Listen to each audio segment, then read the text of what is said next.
Welcome everyone. In this video, I will be covering section 1110, Taylor and Maclaurin series. In the preceding section, we were able to find a power series representation for a restricted class of functions. We saw how certain functions could be represented by means of a power series where it converges, and we also found out its interval of convergence and so on. Here we'll investigate more general problems. Can any function be represented as a power series? Which functions have power series representation? How can we find such representation? So it's more generic form of the previous section. So let's start by defining what a power series centered at A is. Let f be any function that can be represented by a power series f of x equal to c sub 0 plus c1 times x minus a plus c2 times x minus a the whole square and so on, with absolute x minus a less than r, saying that inside this, where r is the radius of convergence, then if we plug in x equal to a into this equation, what will happen is all the terms except the first term will become zero because everything involves x minus a or power of x minus a. When you plug in x equal to a, all the terms starting from the second term will become zero, showing that f of a will be just the first constant c0. Now let's see what happens when you differentiate. When you differentiate this line 1, f of x, f prime x, derivative of c0 is 1, c0 is 0, constant is 0. Then derivative of c1 times x minus a would be c1. Derivative of second term, c2 x minus a the whole square is 2 times c2 x minus a and so on, for absolute x minus a less than r. We know that from the earlier section, if r is the radius of convergence of the original series and the derived series, the differentiated one will also have the same radius of convergence. So we get to this step, and if we plug in x equal to a into this line 2, then all the terms except the first term will go away. They all become 0. Then f prime a, when you plug in x equal to a, the left hand side would be f prime a, which will become c1. Now let's try to do one more time differentiation. If you do f double prime x, the second derivative, the derivative of c1 would be 0. Then you will have 2c2, and then when you differentiate this, it will become 2 times 3 times c3 x minus a. Then the next term, when you differentiate, you will get all of this. And when you plug in x equal to a into this f double prime x into this step, what we will get is f double prime a. It will keep only the first term. The rest of them will become 0. So this will become 2 times c2. Same way, we can proceed further. F triple prime a, on the next derivative, if you differentiate the previous step, the second derivative, you get the third derivative. And the third derivative will be 2 times 3 times c3. Only this term will stay, the rest of them will go away. Which is another way of writing this is factorial 3 times c3. What is factorial 3? It's 1, 2, 3, continued product up to 3. This can also be written as factorial 2c2, because what is factorial 2? 1 times 2. So we can generalize this. So nth derivative at a for the function f would be 1, 2, 3, 4, etc. up to n, because for third derivative you have up to 3. So for the nth derivative you will have up to n, cn, which will be n factorial cn. From this you can solve for cn, the constant, which will be, so if you isolate cn here, you're going to have nth derivative at a divided by n factorial. Nth derivative at a divided by n factorial. So if we write yeah, f with the superscript n inside the parentheses, it stands for the nth derivative. This formula is valid when n equal to 0. We also adopt the convention that 0 factorial is equal to 1, and then f superscript 0 or the 0th derivative is considered to be the original function itself. So having this information, we can write a theorem. We can understand this theorem on Taylor series. If f has a power series representation at a, that is, if f of x equal to sigma Cn x minus a to the power n, sigma n varying from 0 through infinity, with absolute x minus a less than r, then its coefficients are given by the formula Cn equal to whatever we derived just now. The coefficient Cn would be all nth derivative of f at a divided by n factorial.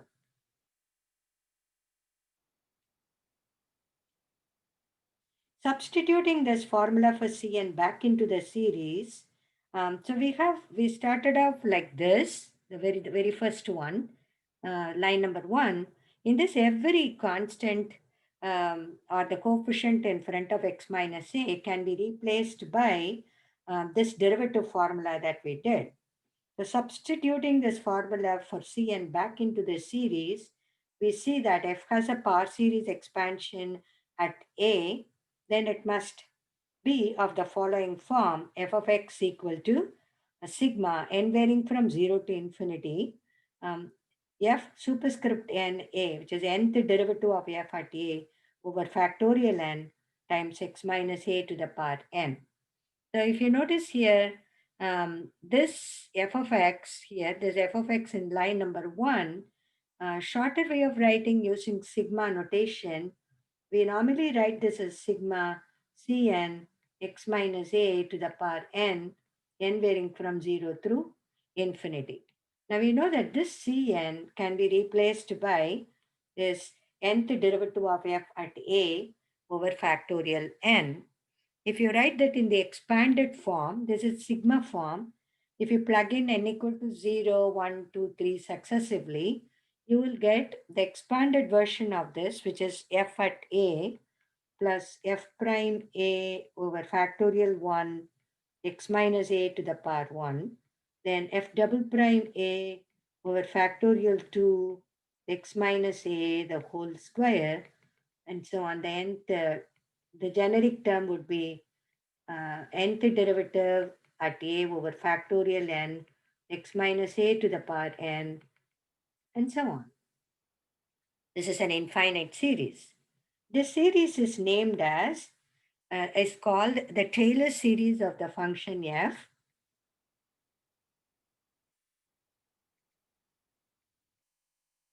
Taylor series of the function f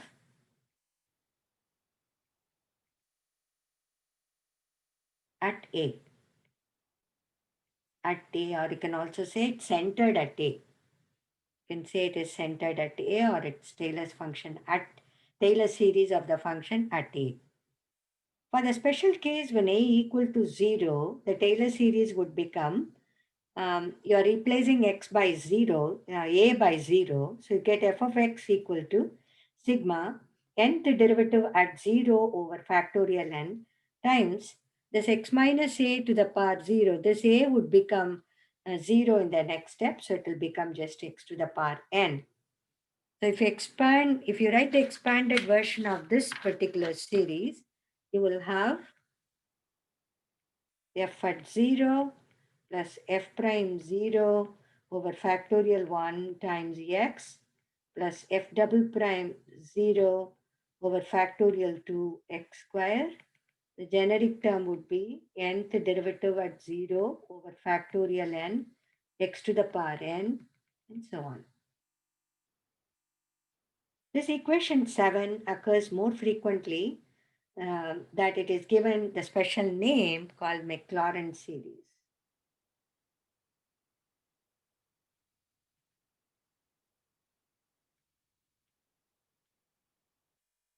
So Taylor series is one where it is entered at A. When you want to find out the series representation, the neighborhood of A, you would use Taylor series.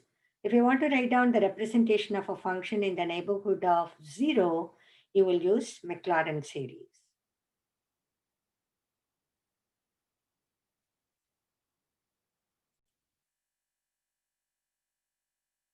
Let's try this example. Find the Maclaurin series of the function f of x equal to e to the x and its radius of convergence. So we are going to try the Maclaurin series representation for e to the x. So let's try, let's write down what Maclaurin series is.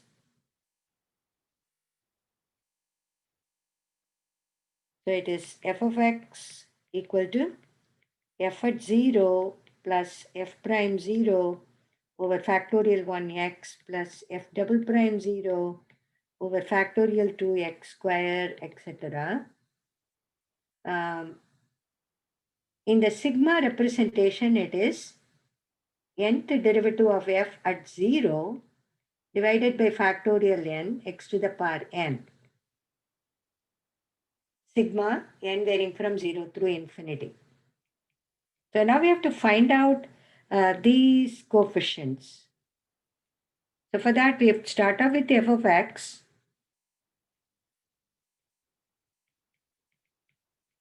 F of x in this problem is given to be e to the x. Then we can find out what f at 0 is. That will be e to the 0, which is equal to 1. Then f prime x is also e to the x. So f prime 0 is e to the 0, which is 1. So all the derivatives in this case are only e to the x. There is no change in that. So everything, every coefficient is going to be, every derivative value at 0 is going to be 1. So continuing this way, nth derivative at 0 is also going to be equal to 1. So substituting them into step 1,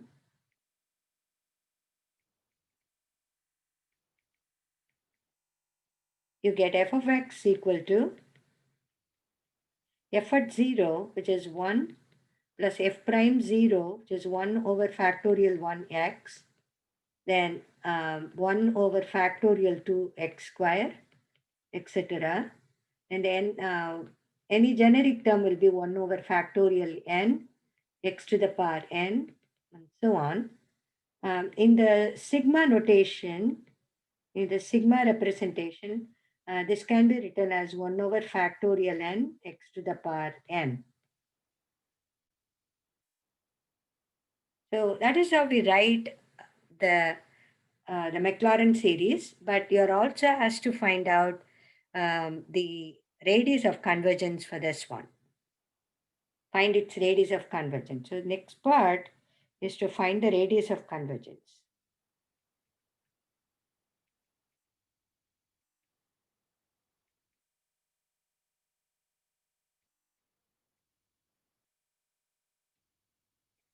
So whenever you do radius of convergence, you know you have to use the ratio test. So let's try to do the ratio test here.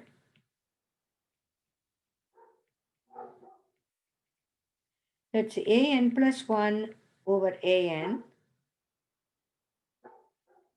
So it is going to be x to the power n plus 1 over n plus 1 factorial divided by an. So you're going to flip and multiply this factorial n over x to the power n. You can reduce this. This will become x.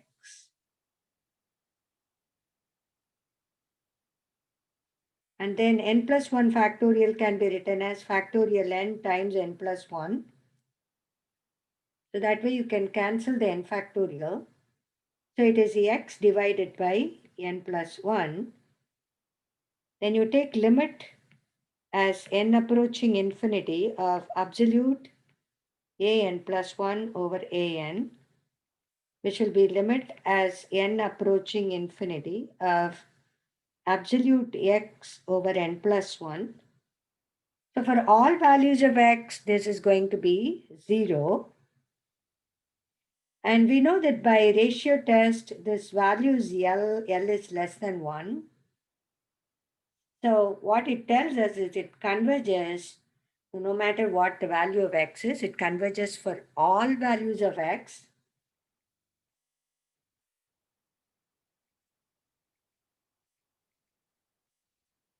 The series sigma or f of x equal to e to the x converges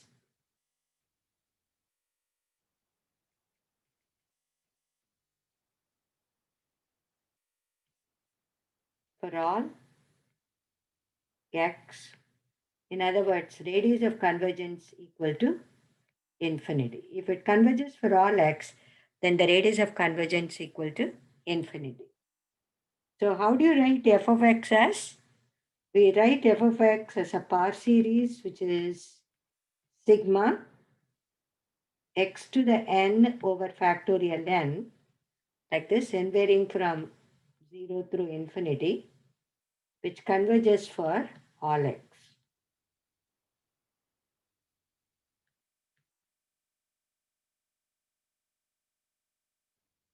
And we can also say radius of convergence equal to infinity.